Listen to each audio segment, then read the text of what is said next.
You're listening to A Student of Beauty, and this is Finding Beauty Every Day, an audio exclusive that explores what it means to find beauty in the mundane, to find a wellness practice that works for you, and to find beauty in uncertainty and starting over, and in all of the things that life wants to throw us. My name is Gabbi Pascua. I'm your host, and I'm so excited to share insights with you. Be sure to stay connected. Leave me a comment, drop me a DM. I'm sure you can find me on Instagram or on Substack or on TikTok at A Student of Beauty or at Gabbi Pascua. And without further ado, let's jump right in.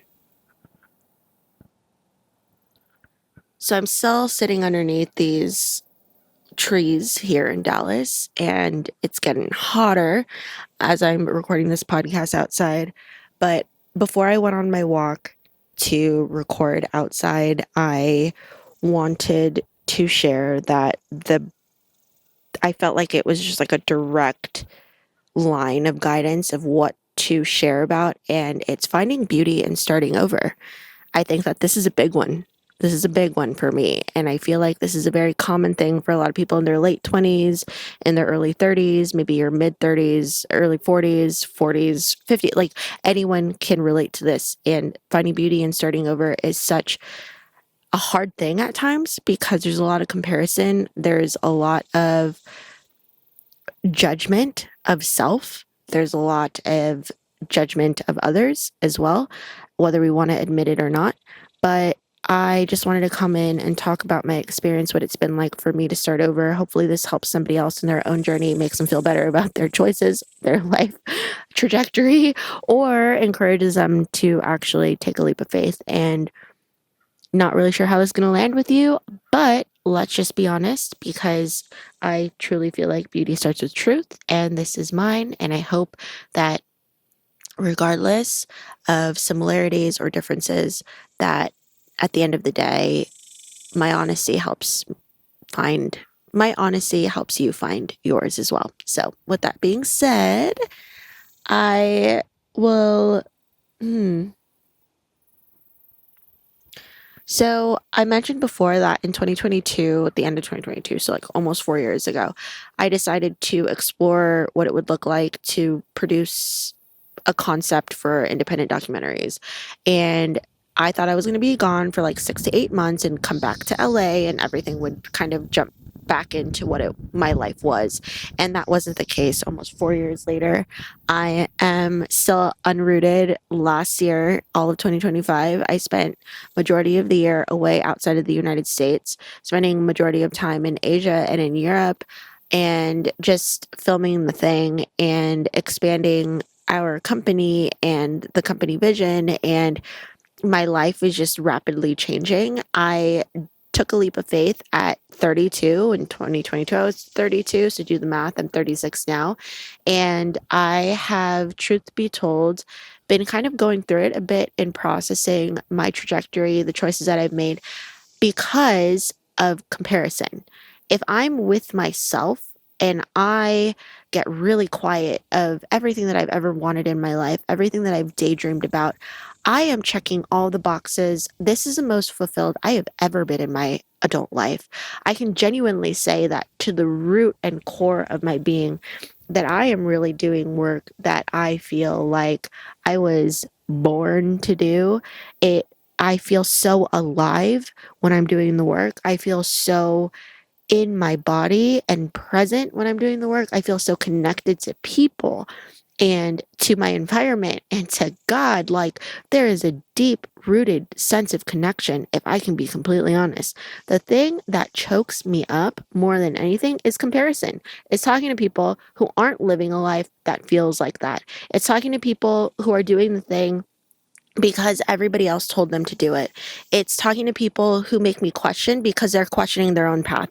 It's opening up my Instagram and seeing all the babies, all the weddings, all the relationships, all of that like in my face, and other people voices in my head being like, oh, don't you want a family? Don't you want this? Don't you want that? And yes, the answer is yes. I want all of that. And being a woman, being an entrepreneur, being a woman in my mid-30s, I feel like there is this deep rooted sense of feeling lesser than and lesser of a woman because I don't have all of the things that other women and my peers have at this stage in their life. But I will say the thing that I am not boldly saying out loud is that I am truly, wholeheartedly the most fulfilled I've ever been. Does that mean that I am like happy every day? No, I don't know who's happy every day, but do I have an immense sense of joy for life? Absolutely. And that is unshakable. Do I feel like I'm on purpose and living my calling? Absolutely. That is a feeling that I don't even know how to explain. The thing that I question and the thing that puts me into doubt is comparison. It's active conversation with people who aren't in the same, I don't even know how to explain this, who aren't on the same path, or not even just on the same path, because different paths are different. It's people who haven't achieved a sense of fulfillment in the same capacity that I felt the sense of fulfillment. And do you have to stop everything for one thing? Not all the time. I truly feel like there's sincerity in being able to have everything that you've ever wanted, but at the same time, I don't think it necessarily always happens all at once. Unfortunately, fortunately, I think I'm on a path and a life trajectory that has me really understanding who I am, what I was put on this earth for, what I feel like am meant to see in this life, and if I'm meant to obtain and hold the desires of what it means to be a woman in this human experience, like, you know, having a husband, a partner, having a child, growing my own family, then it will happen in the right time, just as everything that I've experienced in the last few years have happened in the right time. I just have to stay open for it. And so I guess for me, starting over in my 30s really was this jolt. And I had a really great career. I was at a crossroads with my career. I was starting a skincare practice that was like a brick and mortar. I was practicing on Venice Boulevard in downtown LA, and I had a boutique practice in the Marina District in San Francisco, and I was really loving it. And I was really at a jump off point where I really needed to expand it, and I was ready to do so. I also was working in television as a makeup artist. I was a union artist. I was the millennial co-working chair for the Hairstylist and Makeup Artists Union. I was like full blown career girly, fully beauty. I was starting to like obtain brand partnerships and all this, but there was this like unrelenting feeling that there was something else kind of brewing, and this documentary idea was spurred on from me starting an indie beauty brand back in like 10 years ago now, like 2016 was when I started this beauty brand. And, I dissolved it in 2020. So 4 years in, I decided to put it down, and I picked up that skincare practice. I kept going as a makeup artist, but this burning desire to still explore documentaries and still step into like storytelling in a way that still connected beauty was so loud that I couldn't unsee it. I couldn't unfeel it. And so I stepped into it, and I let go of everything inadvertently, kind of all at once. I thought I was going to be able to come back to it, but I didn't. And 4 years later, I'm truly starting over. I don't have an address right now. I am living out of suitcases. I'm splitting time between California and Dallas.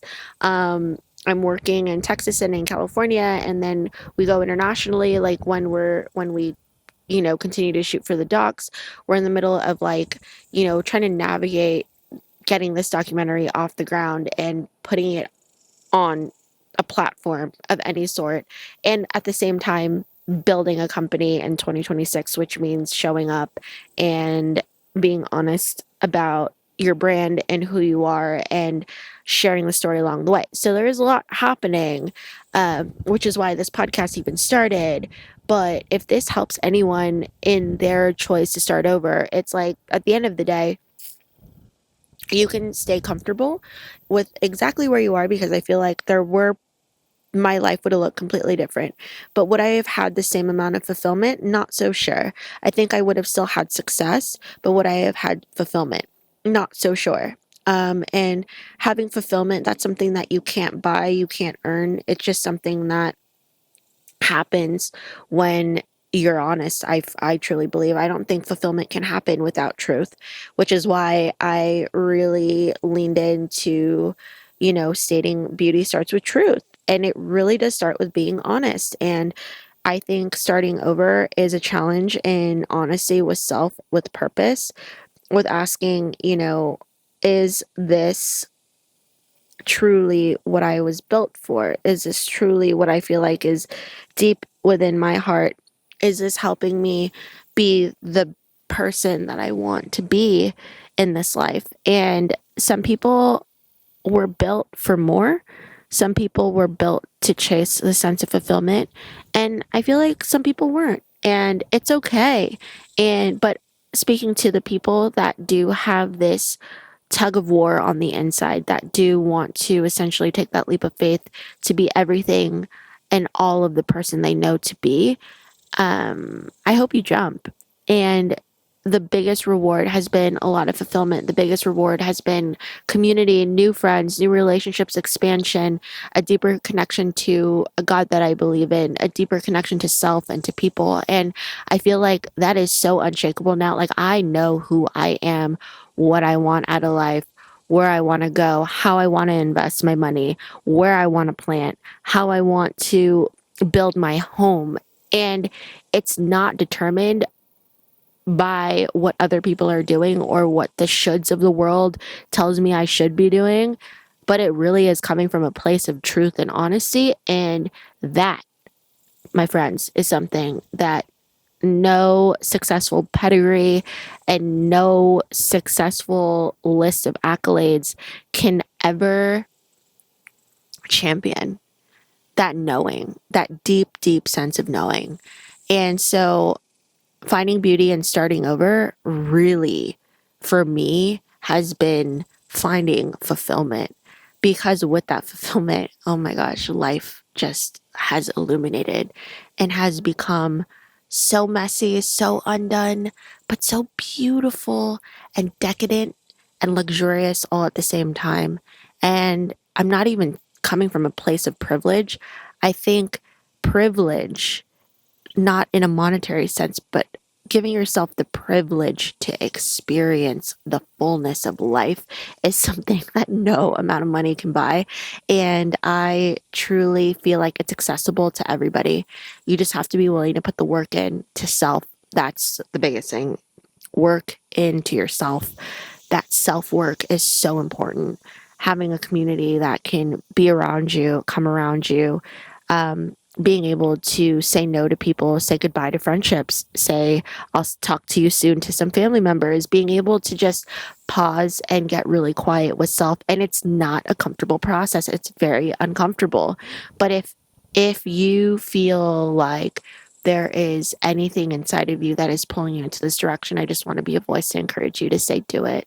Do it. Find the beauty in starting over. Find the beauty in the day. Find the goodness in the call that is on your life. I truly believe that everybody is sent here for a purpose, whether that's to help have a conversation with somebody, give someone a free coffee, be a blessing, make someone laugh, trip over themselves so that somebody else, basically miss that stumble point. Whatever it is, I feel like we're all intertwined and meant to go through this life together. And so, with that being said, I will end on the note of finding beauty and starting over truly has been finding fulfillment in the everyday. And not every day is perfect. That doesn't mean that I'm on a pink cloud every day, but it means I'm able to find joy in the imperfections and accept the things that feel messy and undone, and be committed to continuing to move forward even when everything might tell me otherwise. And so I hope you took something away. I hope that you find your people, find your purpose. And with all of this being said, Thank you for tuning in, and I can't wait to speak to you tomorrow. Cheers. Thank you for listening to A Student of Beauty and our Finding Beauty Everyday audio exclusive. Once again, my name is Gabbi Pascua. You can find me on Instagram at Gabbi Pascua, at A Student of Beauty. Comment, message, follow, subscribe on all platforms you can find me on, and our Substack. And until the next episode, I'll talk to you soon.